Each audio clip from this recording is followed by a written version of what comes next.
Good morning, everyone. Welcome to News Center Maine's Political Brew. Glad you could join us, and we're glad to be here with John Richardson and Phil Harriman remotely via Zoom. Gentlemen, you Good look morning. well. Good morning. Morning. The legal fights over the hydropower corridor that's so controversial are not over. Central Maine Power's parent company, Avangrid, filed a suit this week trying to block the November referendum vote. The company argues the referendum is unconstitutional because all permits and approvals come from regulators who are appointed to do this job, and the citizens' vote usurps their authority to regulate. John, let me start with you. Is this a smart move? I don't think it is. I mean, it's a constitutionally protected right, and that's a right for a referendum, and the people are going to exercise that right. And now that the Supreme Court has made the decision, people are going to go to the polls. And I think this is really a counter move on their part. And I think, but it's born of desperation. I think they know if this goes to the polls, they're going to lose, and so they're checking every legal challenge they can possibly make before obviously having to concede at the polls. I've said before, this is a bad deal for Maine. I'm not opposed to the transmission line, but I think many people are opposed because it's a bad deal for Maine at the moment. Phil, what do you think of this lawsuit? Oh, I think this is going to have a chilling effect on the Maine economy if, after going through all of the required regulatory licensing process, that now a referendum basically can take this company's rights to build this transmission line. I think it sends a message to not only the relationship that Maine has with potential people who want to invest in our people and our infrastructure. It also says that Maine's not a predictable place where you can come and build a business. You think this is a good move by Avangrid to file this suit? Well, I don't think it's a good strategic move in terms of public relations, but I think in terms of constitutional rights, it is a good move. Whether they have this decision before the referendum or after, this question needs to be answered. We're hearing more and more voices these days in Maine criticizing Governor Janet Mills for what people say is inflicting economic hardship on the state through executive orders and lockdowns. Phil, do you believe that the governor is indifferent to that suffering?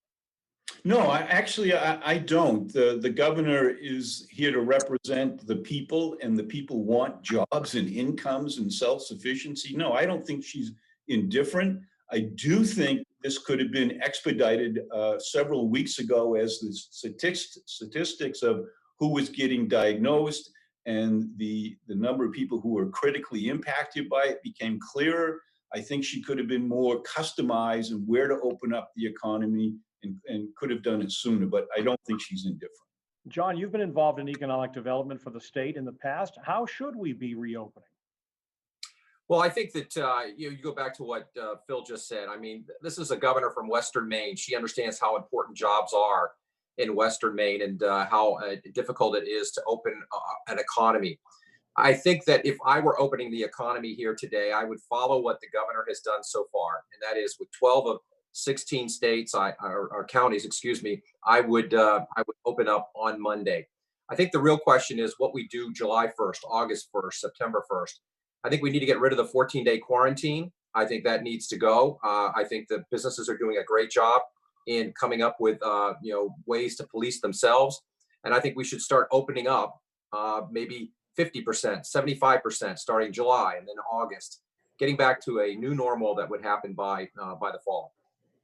This week, Senator Susan Collins' office announced that for the seventh year in a row, Collins has been named the most independent senator by the Bipartisan Lugar Center. John, is that liable to have much impact on the voters in such a heated campaign where people have decided, it seems as though they've decided already how they're going to vote in November? You know, this is a very partisan election here, this upcoming election for U.S. Senate. I think a lot of people have made up their minds, but it's going to be a very close election. And so, to those who have not made up their minds, the idea of bipartisanship is really important. You see that poll very, very highly in a lot of national polls and even in the state. So if this was done properly and she were to use it as a campaign ad, it might have some effectiveness. And clearly in a tight election, it could be the difference. I believe it's already a campaign ad. And Phil, do you think it has an impact? Do people really still care about bipartisanship? I'm going to feed off of John's comments. For the few people who may be undecided at this point, that could be the determining factor. And as we have spoken over the years on Political Brew, there are times when Susan Collins has, upset Republicans. She's upset Democrats. It just fuels the proof that the Lugar Institute is demonstrating is that she is a bipartisan, calls them as she sees them. And I think that will sway that small piece of the electorate in November to lean her way because of that track record. Some Republican senators, including Lamar Alexander, Mitt Romney, have been challenging the Trump administration claims that the U.S. has prevailed on COVID-19 testing. Polling shows that Americans want the federal government to take the lead on this and that they support higher rates of testing before the economy reopens. Bill, do you think, is the Trump administration misreading what the majority of Americans want? They may be, because I think the only time people are going to finally breathe a sigh of relief is if they know that they've been able to receive a test and the people surrounding them have as well and have been declared virus-free or immune. And we need to move to that point. But I don't think that suggests that the economy should stay locked down until all 300 and something million people have a COVID-19 test. John, what do you think? I do. I think the economy needs to start to open up, but I do think there has been a lot of finger pointing in Congress. We were very late to the game in trying to contain the virus. It's made people very upset and very suspicious of government. And I do think that government needs to come back with a plan, and that plan about opening up the economy will make people feel better. Because just because you open this economy doesn't mean people are actually going to go back to work or go to restaurants or travel. Those are things that are going to have to, you're going to have to instill a certain amount of confidence back in people in order for that to happen. The Democratic-led House of Representatives has crafted a new stimulus package with $3 trillion worth of things in it, including more checks to Americans, massive aid to states and municipalities. President Trump says this thing's dead on arrival. Republicans have said they don't want to take up any new aid bills until in June. And some of them say this isn't a serious bill, that it's really about messaging. John, are they right? No, they're not. I mean, this is the kind of bill that's necessary in order to bring this country back to its feet. We're talking about a great recession, if not necessarily a depression. You're looking at the stock market. You're looking at job losses that have been historically high, the highest that we've ever seen. Those are things that have unsettled the markets and unsettled the business community. We need a strong stimulus package. We need a recovery act, much like what FDR did when we were on our knees. And I think if they're going to say this is dead on arrival, then their chances in November of being reelected are going to be dead on arrival. Phil, this week the Fed chair warned that this will be a long and painful economic downturn if Congress does not provide more relief. It would seem as though if don't you want to show your constituents that you're working as quickly and as bipartisanly, if you will, as possible? Sure you do, but I think we also have to be mindful of what this might be inflicting on the next generation or two in terms of how we're going to repay all this money that we're borrowing.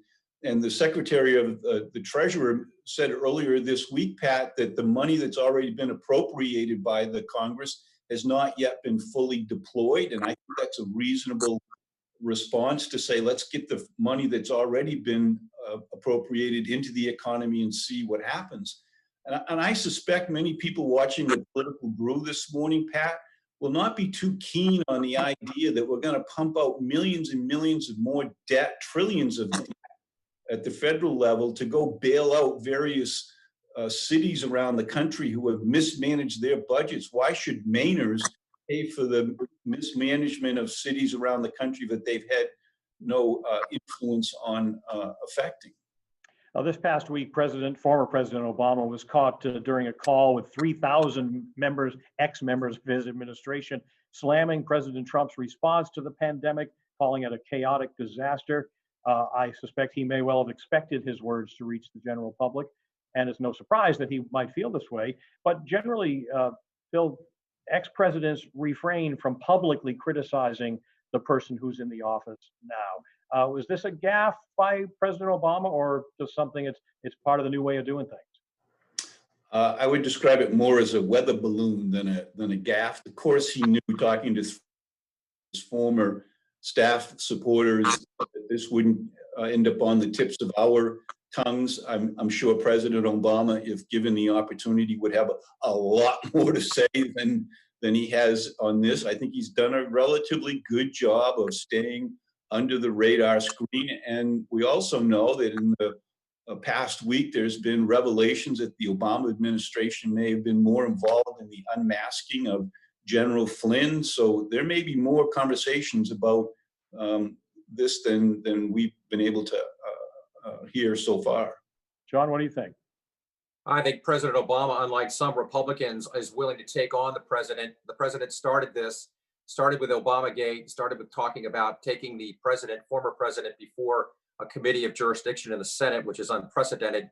Watch be careful what you look for and hope for, because it could turn on you. I mean, this is a president that waited in March 6th of this year. We tested 2,000 people because he didn't want to test.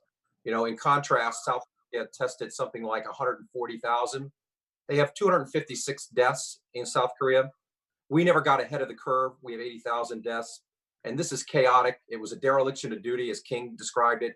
So I think it was fair for the president to come out swinging after, Trump threw the first punch. All right, let's hear about your winners and losers in politics this week. Phil, we'll start with you. Oh, thanks, Pat. The loser this week for me is the governor's decision to not allow our hospitality industry to take reservations from out-of-staters until July 1st. And paradoxically, the good news is the Maine hospitality industry can begin taking reservations June 1st for Maine residents. But actually, that's going to apply to out-of-state residents as well. So, right, as long as they quarantine. So I think right. It's fair to point that out. John, how about you? Yeah, my winner of the week is Dr. Fauci. I think he went up onto the Hill and really gave a very compelling testimony, told the truth about what's going on, which is in short supply with this administration. And I think the loser of the week is President Trump for even suggesting to Lindsey Graham, the senator, holding hearings that President Obama ought to be coming forward and being forced to testify in a Senate committee, calling it Obamagate. Typical Trump, when he's down and the polling is down against him, he tries to change the narrative. All right, John, Phil, thanks so much. Be well, gentlemen. We'll see you next time. Sure. That's Political Brew. Thanks for being with us. News Center Maine is back out.